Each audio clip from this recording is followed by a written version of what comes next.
നമ്മൾ ചില ആളുകളെ കാണൂല്ലേ, എപ്പോഴും തമാശ പറഞ്ഞിട്ട്, എപ്പോഴും സന്തോഷവാനായിട്ട്, എപ്പോഴും ചിരിച്ചുകൊണ്ട്.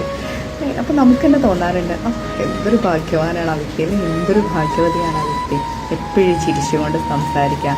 ഒരു വിഷമം ആ വ്യക്തിൻ്റെ മുഖത്ത് നമ്മൾ കാണുന്നില്ല എന്ന് നമ്മൾ തന്നെ പല സമയം ചിന്തിക്കുന്ന വ്യക്തികളുണ്ട് അല്ലേ. പക്ഷേ അവരൊക്കെ ശരിക്കും ഉള്ളിൽ ഒരുപാട് വേദനകൾ അനുഭവിക്കുന്നുണ്ടാവും.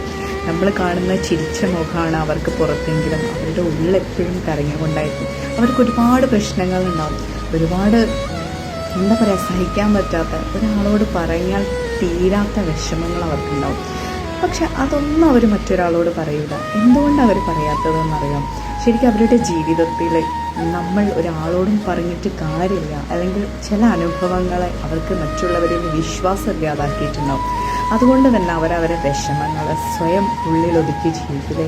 പക്ഷേ അങ്ങനെയുള്ള ഒരു സമയത്ത് നമ്മളെ ലൈഫിലേക്ക് നമ്മളെ കേൾക്കാൻ തയ്യാറായിട്ട്, അതായത് നീ പറഞ്ഞോ ഞാൻ കേൾക്കുന്നുണ്ട്, അല്ലെങ്കിൽ നീ പറഞ്ഞതൊന്നും ഞാൻ മറ്റൊരാളോട് പറയൂല, എന്നെ നിങ്ങൾക്ക് നന്നായിട്ട് വിശ്വസിക്കാം, എന്നെ നിങ്ങൾക്ക് ട്രസ്റ്റ് ചെയ്യാം എന്ന് പറഞ്ഞിട്ട് ഒരാൾ നമ്മളെ ലൈഫിൽ വന്ന് നമ്മൾ ആ വ്യക്തിനെ ജെന്യുവിനാണെന്ന് മനസ്സിലാക്കി കഴിഞ്ഞതിന് ശേഷം നമ്മൾ അടച്ചു വെച്ച ആ വിഷമം നമ്മൾ ആ വ്യക്തിനോട് തുറന്ന് പറയുന്ന ആ ഒരു സന്ദർഭം ഉണ്ടല്ലോ, അതെന്താ പറയുക, അത് ഈ ഇത്രയും കാലം ചിരിച്ചും തമാശ പറഞ്ഞും മറ്റുള്ളവരുടെ മുമ്പിൽ അഭിനയിച്ച ആ വ്യക്തി ആ മനുഷ്യൻ്റെ മുൻപിൽ പൊട്ടിക്കരയുന്നൊരു സന്ദർഭം വന്നു കഴിഞ്ഞാൽ പോലും ആ ഒരു സിറ്റുവേഷന് ശരിക്കും അതൊരു ആ കേട്ട് നിൽക്കുന്ന വ്യക്തിക്ക് ഒരു ഭാരയല്ലാന്ന് നമുക്ക് തോന്നിക്കഴിയുന്ന ആ ഒരു സന്ദർഭത്തിൽ ആ വ്യക്തിയോട് ശരിക്കും നമുക്ക് തോന്നുന്നത് ഇഷ്ടമാണോ അല്ലെങ്കിൽ വേറെന്തെങ്കിലാണോ, ശരിക്കും അതൊന്നുമല്ല.